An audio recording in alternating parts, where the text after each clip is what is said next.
To Washington now, where the White House is trying to reverse some layoffs for nuclear safety workers who were let go this week. But now, officials say they're having trouble reaching them. Aaron Gilchrist is traveling with President Trump. Aaron, good evening. Jose, NBC News has obtained an email sent to employees of the National Nuclear Security Administration. It says in part the termination letters for some NNSA probationary employees are being rescinded, adding that officials do not have a good way to get in touch with those personnel.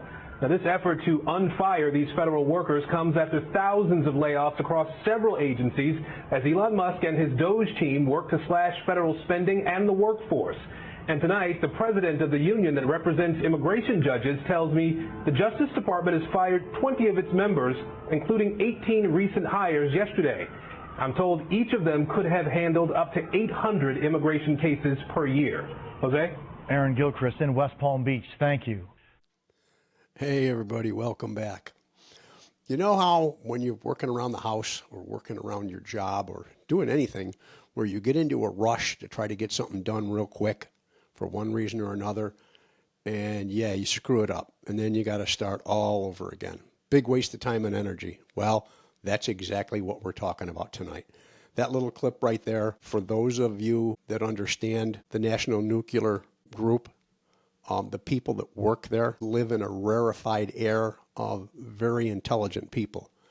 You don't fire them and then go, oops, I made a mistake, I want you back, because most of them are probably going to throw you the bird. And on top of it, you don't get rid of a staff of people like that and not have their contact information. How is that possible? You're asking what's left of the staff, hey, go out and find these guys. We need them back. We screwed up. Yeah, you screwed up, all right. The email that was sent out for that was done in the normal current administration's way of doing things. They terminate you by email. And it left a lot of these people unprepared, unnotified. They didn't know this was coming, and they lost access immediately. The minute they were terminated for security purposes, they were terminated from everything, including their emails that would have been, oh, hey, we need you back. Even when I retired recently, they left me with my email so they could get a hold of me in case they needed something. You know, they put strict security regulations on it. Of course they would, but they still left a line of communication open. That line of communication is still open through several people that I used to work with there that still keep in touch with me privately. But we've got Elon Musk rushing around, supposedly at the beck and serving of number 47, closing down buildings, closing down administrations, driving the unemployment in Washington, D.C. to new heights. As of Saturday, a report was published that the jobless rate in Washington, D.C. has had a 36% increase to just the prior week. 1,780 people have applied for unemployment benefits.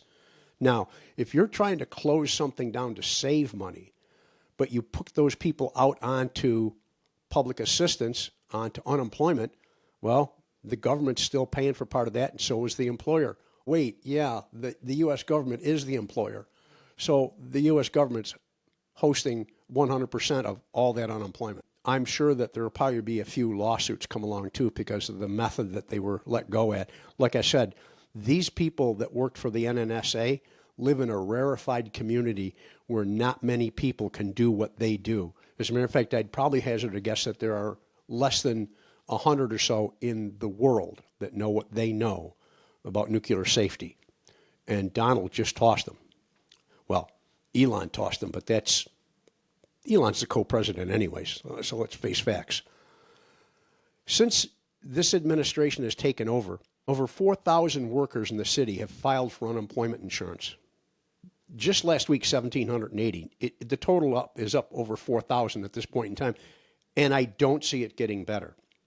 I don't see where rushing to slash all these departments without first doing an oversight, which, hey, take some time. Look at what you're doing. Don't look like a fool. Don't rush to do something. You know, how many times do we warn our kids, slow down and watch what you're doing? How many times as kids, we were warned by our parents, slow down and watch what you're doing. Otherwise, you're going to end up repeating yourself. And sure enough, it happens. Well, Yeah. So this is the finding out stage of the FAFO. I'll leave it at that. And this administration just found out that nuclear safety people are not easy to replace. Okay. I'm wondering how many more they're all of a sudden going to come across going, oh, gee, I wish we'd ask these questions before we let these people go.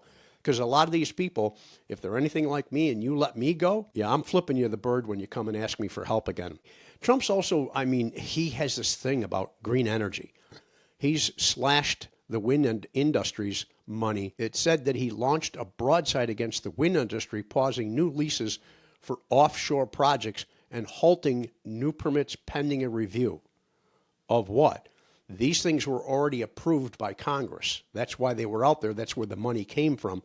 But he wants another review.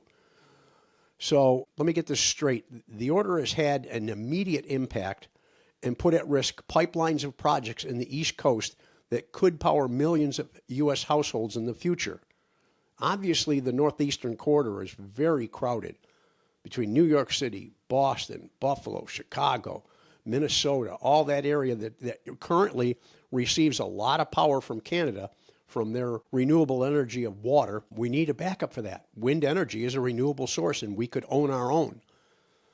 But number 47 has decided, no, he's going to leave the Northeast open. And when I say the Northeast, we're talking about the entire New England states area, New York, Michigan, and Minnesota. Just wide open that if Canada decides to shut off the power dam, hey, thank God I've got a whole house generator, but most of the coast doesn't.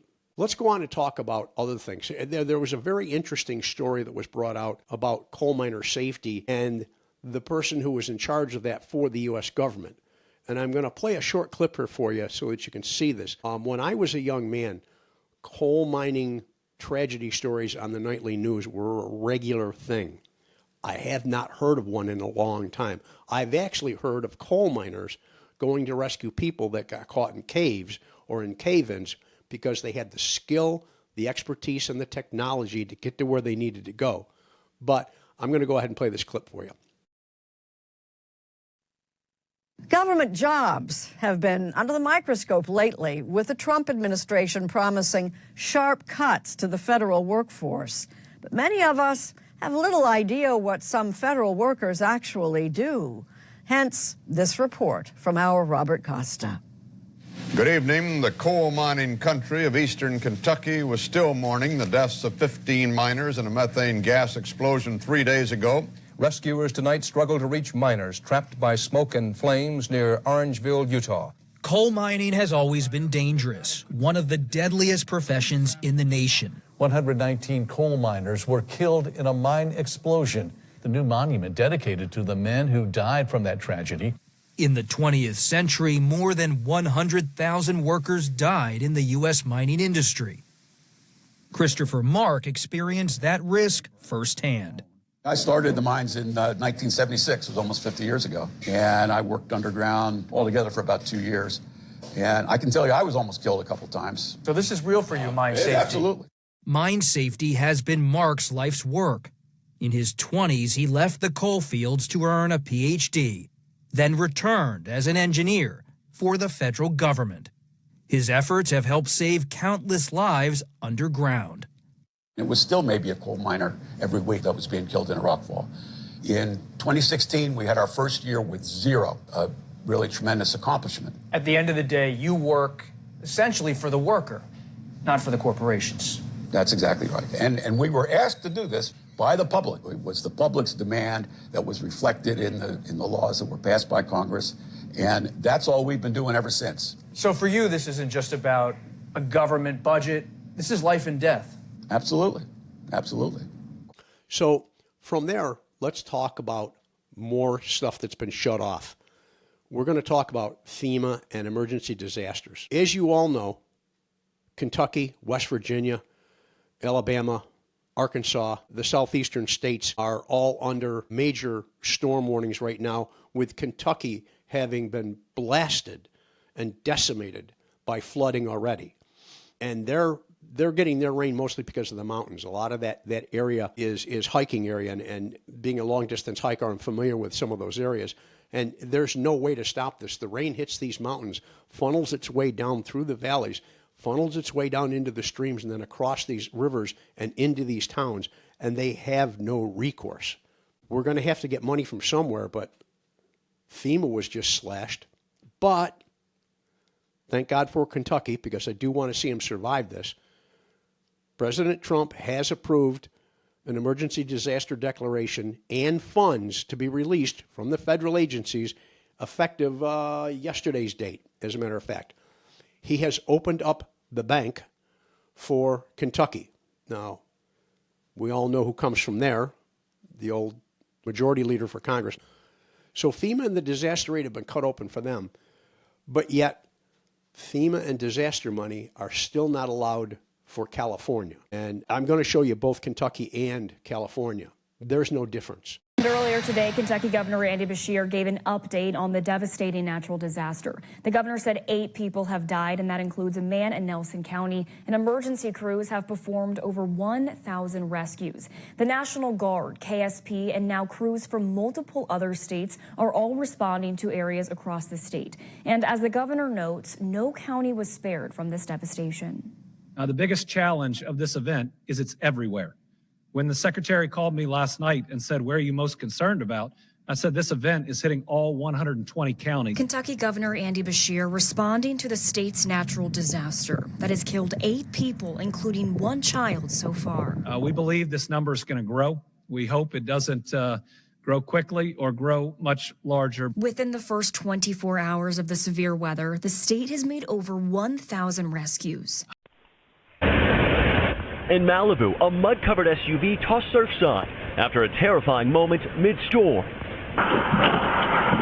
Dashcam capturing a rain-fueled torrent exploding through concrete barriers onto the Pacific Coast Highway, where it swept this SUV off the road in seconds. The debris barely missing Hector Caldera's own truck. As soon as we start backing up to the other side, another slide, so we got trapped from both slides. Our crew there as the driver with LA Fire climbed out shaken, but somehow saved. The close call blamed on an atmospheric river, drenching charred burn zones, flooding the Los Angeles metro area, even unleashing a rare tornado near Oxnard. The house shook, and the noise got louder and louder, and it sounded like something hit the top of the house. Mountains of mud lining streets beneath the Eaton Fire burn zone, where residents say the slide swallowed nearly everything in its path. All of a sudden you could hear the roar, and the splash flood of mud came down the street. It was horrendous. The storm so violent, the roof of this supermarket caved in. And I was like, oh my God, like I was scared out of my mind. It was insane. Back in Malibu, as a crane hoisted that SUV back onto dry land, Captain Eric Scott stressing, even though the rain stopped, the landslide risk remains. These are human beings. These are our brothers and sisters, and they need help. Whether you're red or blue or purple, it doesn't matter. These people still have to survive, because here's the deal. When it's all said and done, they're either going to get money from FEMA and the government, or they're going to be on the dole because the state won't be able to pay taxes to the government because they're spending their tax money to rebuild their own states. Wish in one hand, you know what you do in the other, and see what you get first. This is a disaster, and it needs to be faced. You know, I was going to run a clip here, and I'm going to be running it in the future to end some of my videos. But there's the 5051 group, and I'm going to flash an announcement here, show you a little bit of B-roll. There was supposed to be a protest march here in my city and nationwide, but as most of you know, I'm from upstate New York area, and we are under a blizzard right now. Over a foot of snow just last night. Schools and public offices are closed this morning in my area. The temperatures are hovering around 0 with below 0 wind chills. But the 5051 project, that's 50501, if you want to look it up, 50501.com. Check it out. Talking about protests for things that aren't going right with our government. Please, please feel free to get involved. Feel free to speak your mind, show up, peacefully. We don't want any crimes or any harm coming to anybody. We cannot abide by harming anyone in this. But it's time that the voices of the people are heard. And it's that time again. The last time I saw it was in the 70s. It came out where during the Black Lives Matters, they had a legitimate gripe. Now it's time for this. I encourage anyone who wants to get involved to get involved peacefully and safely. With that, folks, I'm going to call it a night. I'm just glad that you're all here. I'm just glad that most of you are still safe and sound out there. The government hasn't shut down yet. There's still some resistance out there. MidasTouch.com, Legal AF, if you want to check out two really great channels powered by working attorneys that know the law, that can read it to you without, shall we say, the bias or the bullshit. They just read you the paperwork and present receipts for everything they have to say. Again, to my group, to my people here, thank you so much. The loyalty of my fans, my Canadian friends especially. I can't believe the amount of mail I get out of Canada. Canada, you're ranked number 2 in all of my listeners and everything else like that, only surpassed by what's here in the States and not by much. Thank you again for everybody being out there. I wish you all a wonderful evening and have a great night. Thank you.